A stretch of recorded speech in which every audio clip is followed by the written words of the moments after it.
Olá, pessoal! Bom, hoje a gente vai falar um pouquinho sobre conjuntos, tá? Ainda na apostila 1, eu peço que, por favor, vocês acompanhem lá na página 298, que é a nossa aula 23, certo? Agora, essa primeira parte da aula eu vou fazer basicamente a apresentação dos conceitos e das operações para vocês, que aí vai seguir para as demais aulas, certo? Então vamos lá. A primeira coisa que a gente precisa saber sobre conjuntos é a relação de pertinência, tá? O que é esse conceito de pertinência? Nós temos que se todo elemento A pertence a um certo conjunto A, indicamos por essa notação aqui, ó, A pertence a E. Se A não é um elemento do conjunto A, indicamos que A não pertence a A, tá? Nesse caso aqui, ele é um ezinho, né?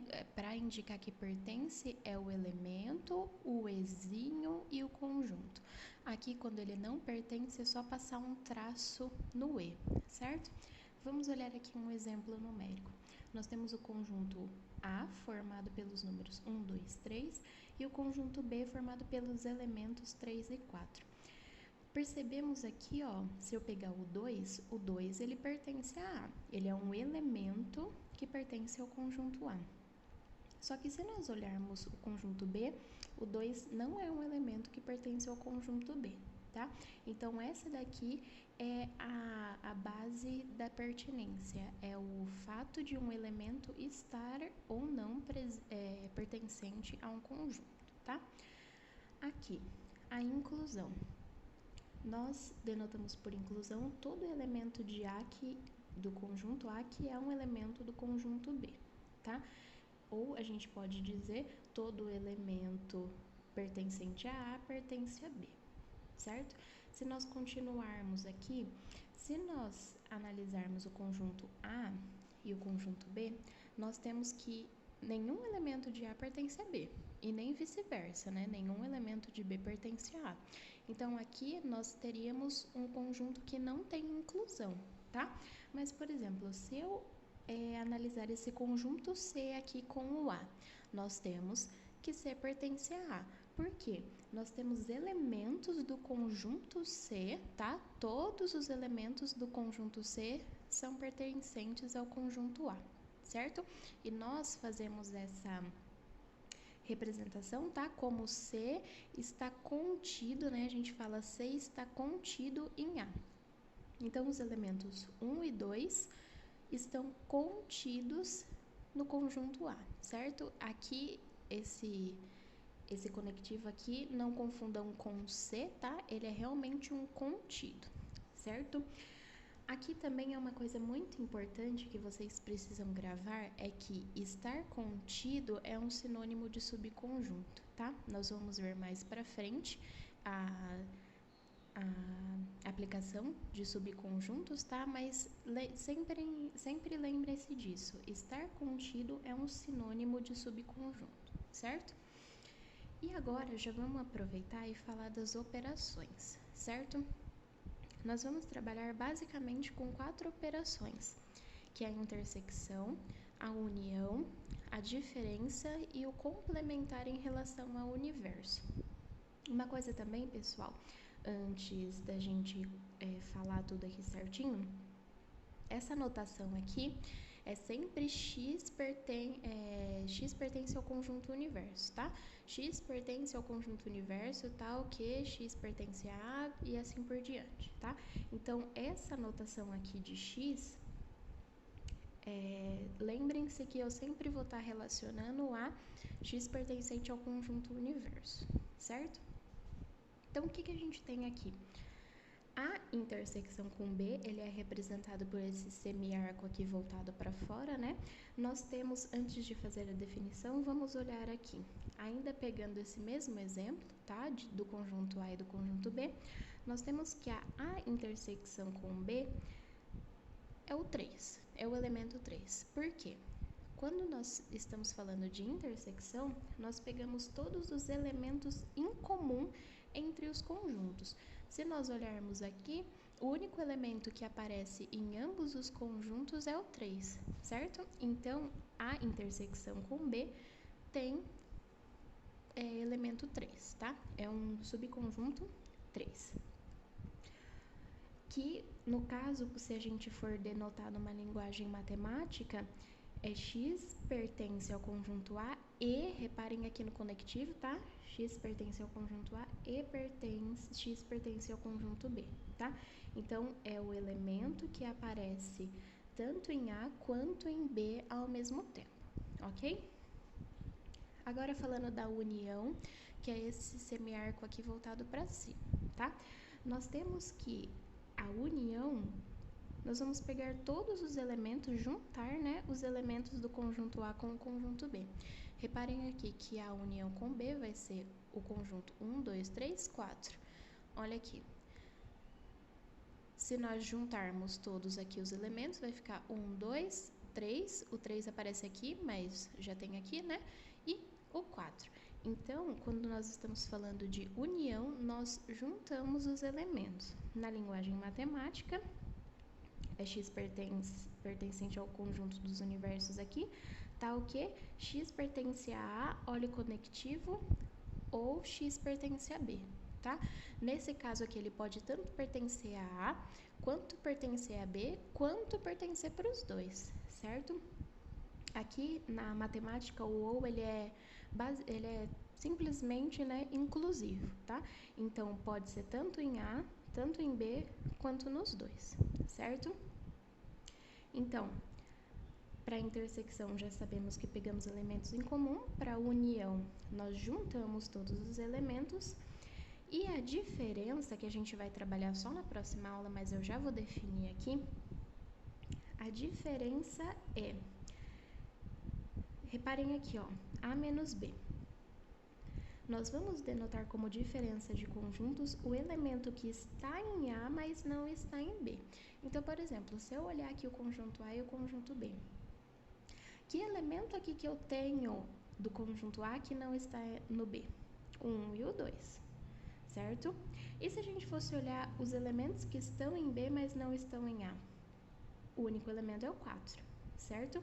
Então, nós denotamos por diferença entre conjuntos o X que pertence ao conjunto A e não pertence ao conjunto B, certo? Mas vocês podem gravar dessa forma aqui, o elemento que está em A, mas não está em B, certo? E agora o complementar, que a gente também vai ver só na outra aula, se eu não me engano, nós temos que... E outra coisa também, pessoal, é sempre complementar em relação ao conjunto universo, tá? Então, vamos supor aqui, eu tenho esse conjunto universo 1, 2, 3, 4 e 5. O complementar dele em relação a A são os elementos que não estão em A aqui, mas se comparado com o conjunto universo, eles estão, tá? Então, por exemplo, eu tenho o conjunto universo de 1 até 5. Os meus elementos de A é 1, 2, 3. Quais estão faltando aqui? Quais não estão em A, mas estão no conjunto universo? O 4 e o 5, tá? Então, essas daqui são as definições e as operações que nós precisamos saber sobre os conjuntos, certo? Agora vamos partir para a parte dos exercícios. Bom, pessoal, eu tinha falado que a gente ia partir para os exercícios, mas eu esqueci de fazer uma definição aqui, que é o conjunto das partes ou conjunto potência. Isso daqui é muito interessante, pessoal, porque às vezes aparece em exercícios de vestibular, tá? Então, é muito importante que vocês prestem atenção nessa definição, tá? A representação de conjunto das partes ou conjunto ou potência é dado por P de A. Tá? Então, a definição é assim: P de A é o conjunto formado por todos os subconjuntos de A, tá? No caso, lembre que subconjunto é um sinônimo de estar contido, tá? Então, o nosso P de A aqui vai ser todos os subconjuntos que nós podemos retirar do conjunto A, certo? O primeiro sempre vai ser o conjunto vazio, pessoal, sempre, tá? O conjunto vazio sempre vai ser um subconjunto de qualquer conjunto, tá? Então, assim, o vazio sempre vai ser o primeiro. Depois, nós vamos seguir com os subconjuntos unitários. Então, por exemplo, aqui eu tenho 3 elementos, tá? Eu tenho o conjunto unitário 1, o conjunto unitário 2 e o conjunto unitário 3, tá? Depois, nós vamos partir para conjuntos que nós podemos ter 2 elementos, certo? Então, o primeiro, o conjunto 1 e 2, e o outro 1 e 3. Mais um, para se esgotar a possibilidade, é o conjunto 2 e 3, certo? Depois, um outro elemento sempre será o próprio conjunto, tá? Que no caso é 1, 2 e 3. Então, esse daqui são todos os subconjuntos, tá? Esse daqui é o conjunto das partes do nosso conjunto A, certo? Ele foi formado mediante a todos os subconjuntos que estão contidos em A, certo? No caso, isso daqui é um teorema, tá? Isso daqui é muito importante que vocês gravem, que vai ajudar muito. Que no caso ele vai ser dado assim. Alguns exercícios podem pedir que nós descrevamos quais são o conjunto das partes, tá? Mas às vezes eles podem só perguntar quantos elementos tem o nosso conjunto das partes. Quando o exercício pedir isso, o que nós vamos ter? Que A tem 3 elementos. O nosso conjunto das partes, ele sempre será dado por 2 elevado a n elementos, tá? Ele sempre vai ter 2 elevado a n elementos. O que é esse n aqui? É justamente a quantidade de elementos que eu tenho aqui no meu conjunto, tá? Nesse exemplo aqui, nós temos 3 elementos, né? 1, 2 e 3. Nós temos o total de 3 elementos. 2 elevado ao cubo são 8, tá? Então, o nosso conjunto das partes tem 8 elementos. Vamos confirmar, ver se é isso mesmo? Vamos olhar aqui, ó. 1, 2, 3, 4, 5, 6, 7, 8, tá? Então, se o exercício pedir só qual é a quantidade de elementos, nós podemos dar por esse teoreminha aqui, tá? 2 elevado a n, sendo que n é a quantidade do nosso conjunto original, digamos assim, tá?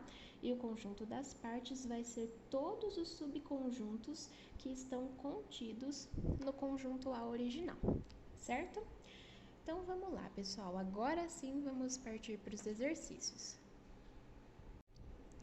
Bom, pessoal, eu peço que vocês acompanhem aí comigo, então, a realização dos exercícios na página 298. E essa primeira parte, né, esse exercício 1, eu vou fazer aqui, já está pronto, né, mas eu vou fazer de uma forma falada com vocês, tá?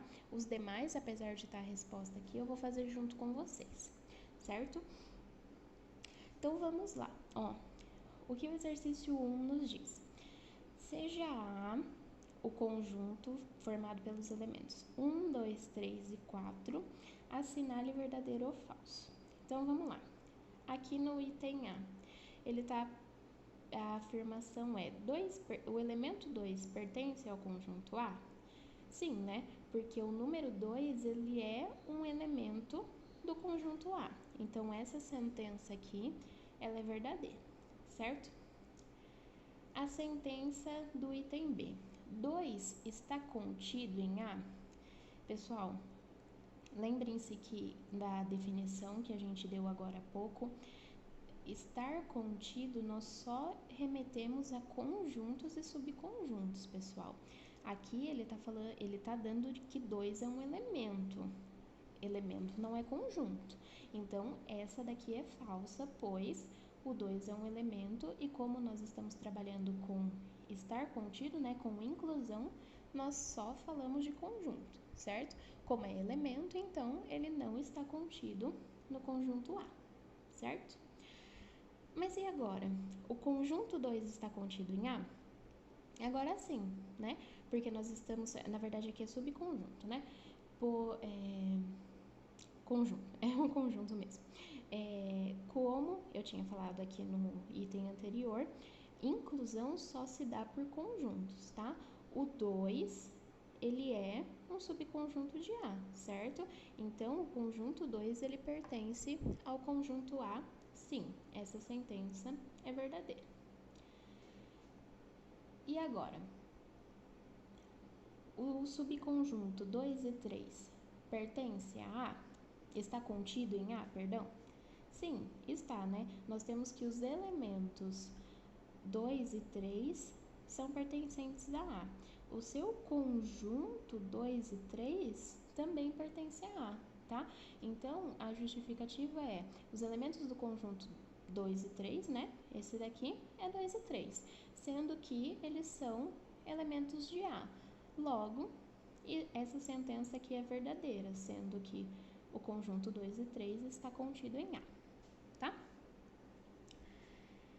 E agora, A está contido em A? Sim, né, pessoal? Pela definição que eu dei agora há pouco, né? Quando nós fazemos o conjunto das partes, né? Nós temos que um dos subconjuntos é o próprio conjunto A, né? Então, essa daqui é verdadeira, tá? Porque os elementos do conjunto A são 1, 2, 3, 4 e 5. E os números aqui também são 1, 2, 3, 3 e 4, né? Então, eles estão em comum para os dois, certo? Então, o A está contido no conjunto A, sim. E agora, o item F. O vazio está contido em A? Não, pessoal. Lembrem-se que o vazio pertence a A. Lembrem-se que o vazio ele não é elemento de A, certo? Nós temos somente que os elementos são 1, 2, 3 e 4. O vazio não se encaixa aqui, certo? Então, o item F é falso. Mas, em contrapartida, o vazio está contido em A? Sim, né, pessoal? Da definição também que eu dei agora há pouco, deixa eu até pegar aqui. Não é essa aqui. O vazio, ele é um conjunto das partes de A, certo? Ele é um subconjunto de A.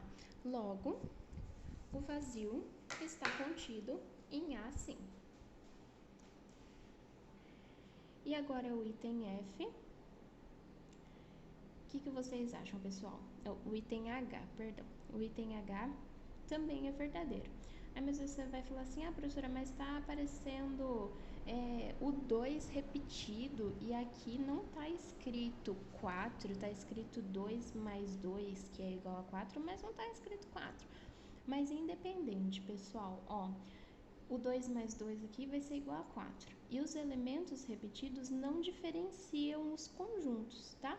Então, isso daqui é a mesma coisa que isso daqui, certo, pessoal? Então, esse item aqui também é verdadeiro, tá? Pois essa repetição e esse, vamos dizer aqui, esse desmembramento, né, de 4 é a mesma coisa que o conjunto A original, tá? Então, nesse caso aqui, também é verdadeiro. Então, nós ficamos com VF, VV, VF, VV, certo? Qualquer coisa, se vocês ficaram com alguma dúvida, se eu acabei me embolando aqui na hora de falar, deem uma lidinha, até mesmo nessa parte aqui, de definição, ou volta um pouquinho lá no vídeo onde eu dou as definições gerais, né, os conceitos, e aí faz uma análise de novo para ver se entendeu bonitinho, certo? Agora, vamos fazer o exercício 2, vou pegar ali a minha folha. Bom, pessoal, para o exercício 2, nós precisamos dar uma lida aqui na definição, né, de diagramas de Venn, certo? Então, vamos ler aqui, acompanhem comigo. Ao estudarmos os conjuntos e as relações existentes entre eles, é útil, algumas vezes, representar diagramaticamente os conjuntos. Traça-se um retângulo universo e dentro do retângulo representa-se cada conjunto com uma região do plano limitada por uma curva, que não a corta a si mesma, de tal modo que as relações entre os conjuntos apareçam nesses desenhos. Esses diagramas são chamados diagrama de Venn. Então vamos lá, pessoal. Eu acabei esquecendo de colocar aqui os conjuntos, mas não tem problema, a gente coloca aqui agora. Nós teremos o conjunto A, formado pelos elementos 1, 2 e 3, e o conjunto B, formado pelos elementos 3, 4, 5 e 6.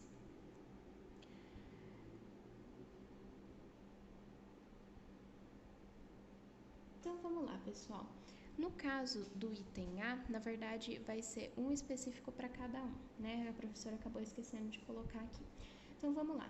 Ele está pedindo para a gente utilizar o diagrama de Venn, né, para representar esses conjuntos. A primeira coisa, pessoal, nós já desenhamos aqui o retângulo, que vai ser o nosso conjunto universo, certo? E agora a gente vai desenhar aqueles círculos aqui para representar cada um dos conjuntos. Primeira coisa a se analisar, pessoal. Nós temos elementos aqui em comum, certo? Nós temos que o 3, deixa eu circular aqui, o 3, ele é um elemento em conjunto dos dois conjuntos, tá? Então, o que a gente vai fazer? Quando nós fazermos o círculo, nós temos uma intersecção aqui. Lembra-se, pessoal, lá da definição, que a intersecção é o elemento que aparece em comum nos dois conjuntos. Então, no caso aqui, o elemento que aparece em comum nos dois conjuntos é o 3, certo? Por isso, ele tem que ficar na intersecção dos círculos. Aqui eu vou falar que é o meu conjunto A, aqui é o meu conjunto B. Os demais elementos, eles não estão no conjunto, intersecção, né? Eles estão fora. Então, eles podem ficar espalhados aqui, tá? Essa daqui é a primeira representação. Nós temos um único conjunto, nós temos um único elemento na intersecção, logo ele tem que ser comum para os dois, certo? Traçando o círculo aqui, o que fica no meio é justamente a intersecção. Os demais elementos estão para fora, tá? No item B, nós temos o conjunto 1, 2 e 5, o conjunto A com elementos 1, 2 e 5, o conjunto B com elementos 7, 8 e 9. Aqui, pessoal, reparem que não tem nenhum elemento em comum, certo? Então, aqui, os meus círculos, eles não vão se cruzar, tá? Não vai haver uma intersecção entre eles. Então, eu só vou fazer os meus círculos aqui, a representação dos meus conjuntos separadamente, uma vez que não tenho elementos que se repetem nos dois, certo? Então, aqui temos a representação do nosso conjunto, tá? Isso daqui, no caso, seria a união, né? Reparem que no conjunto universo nós temos a união dos conjuntos A e B, certo? Aqui, no item C, nós temos o conjunto A com elementos 1 e 2, o conjunto B com elementos 1, 2, 3 e 4. Reparem, pessoal, agora que todo o conjunto A está contido em B, certo? Aqui entra a parte da definição do estar contido, né, pessoal? Ó, reparem que todo elemento de A está contido em B, tá? Então, como que a gente vai fazer? A gente vai desenhar o nosso conjunto B, certo?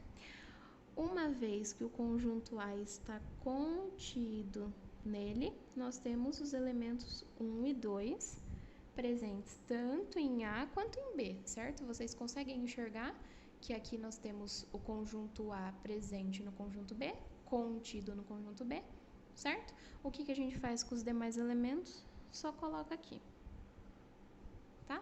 Então, essa parte aqui vem da definição de A está contido em B, certo?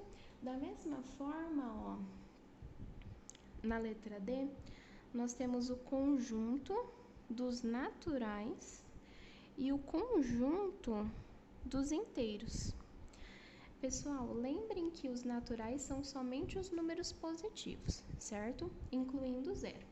Os números inteiros são os números negativos e os positivos, tá?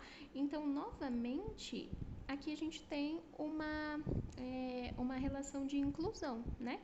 O conjunto E, que é dos naturais, está contido no conjunto dos inteiros, certo? Então, novamente, ó, nós temos o conjunto F aqui, que é o dos inteiros, e o conjunto N, o conjunto E, que é o dos naturais, com 1, 2, 0, 1, 2 e assim vai, dentro do conjunto dos inteiros, tá?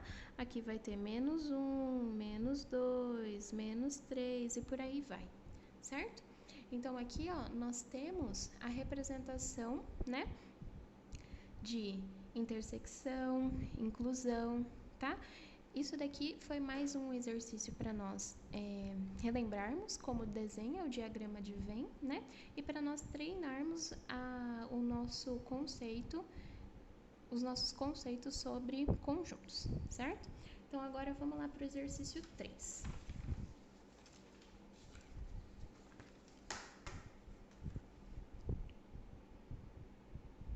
Bom, vamos lá. O conjunto 3, ele está falando assim: consideremos o conjunto A de elementos 7, 9 e 5. A nossa pergunta A: quantos subconjuntos temos no conjunto A? Então, pessoal, lembra no comecinho que a professora deu a definição de conjunto das partes? Lembra? Vamos lá.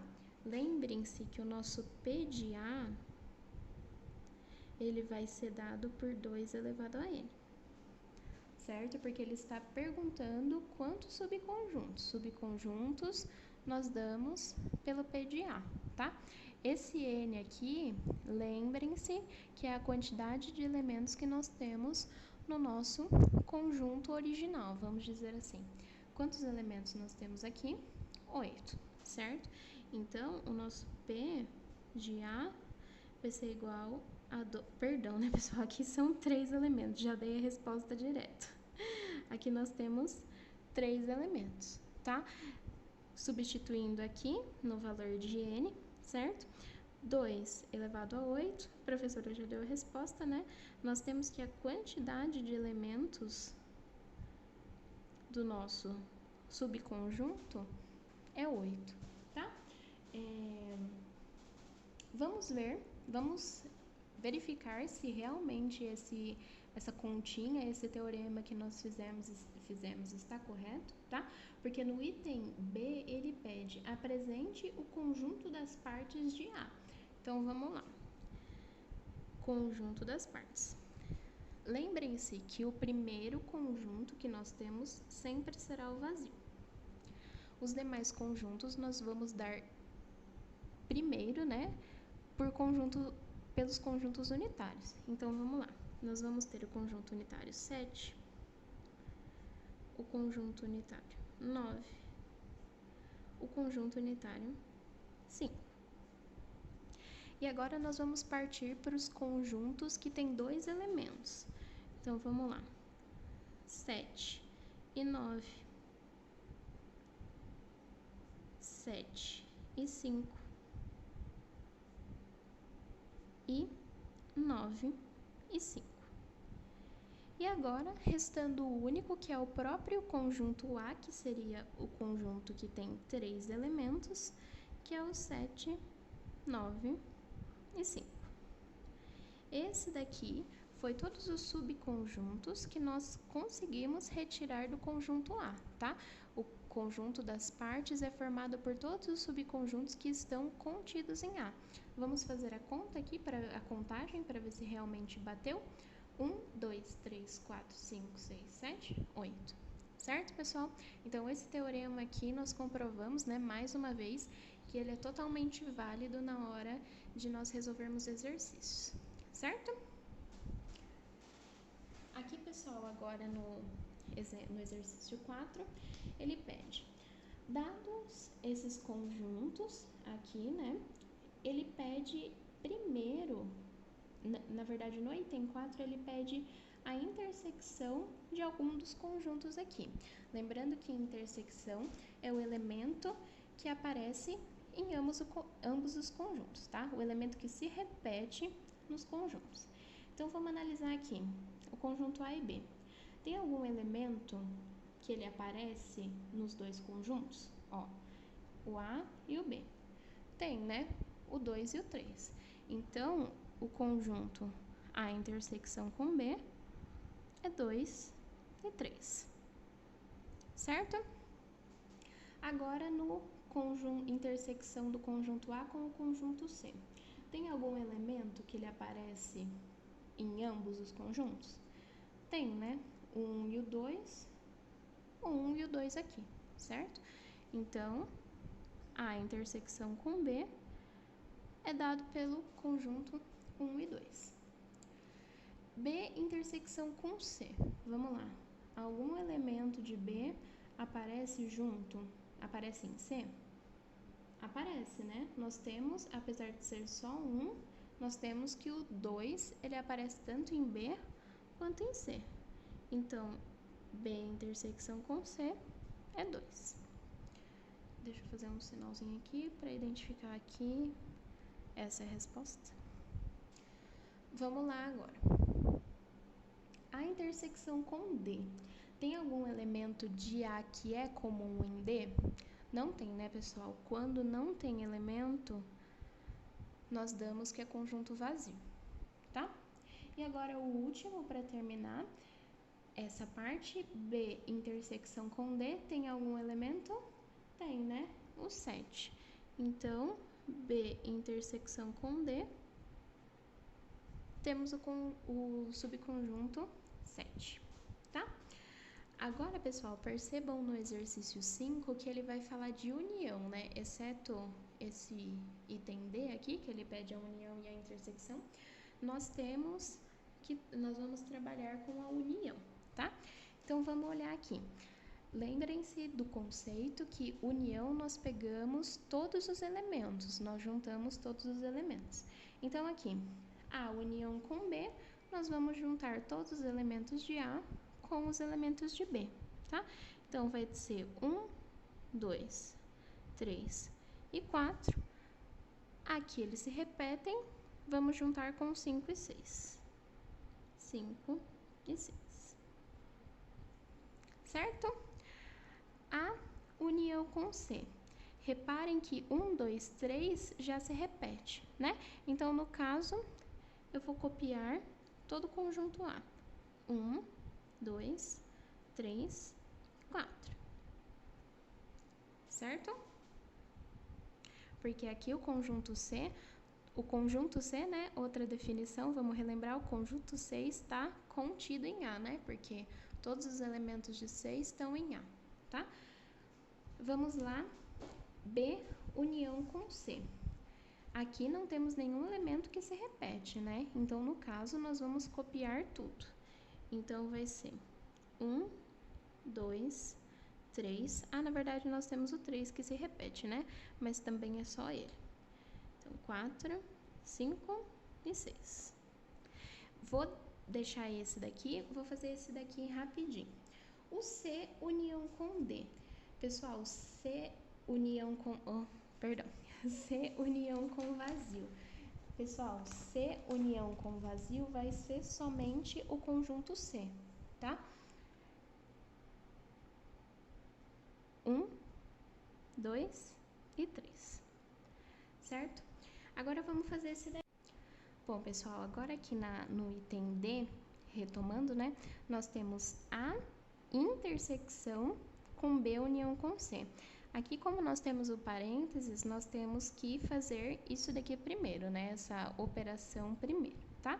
B união com C nós já temos aqui em cima, tá? Foi inclusive o item anterior. Então, vamos lá. Agora, nós temos que ver A intersecção com B união com C. Traduzindo, nós temos que observar quais elementos aqui estão se repetindo, quais se repetem em ambos os conjuntos. Dá para ver aqui que é o 1, 2, 3 e 4, né? 1, 2, 3 e 4. Então, a representação desse conjunto aqui é o conjunto de elementos 1, 2, 3 e 4.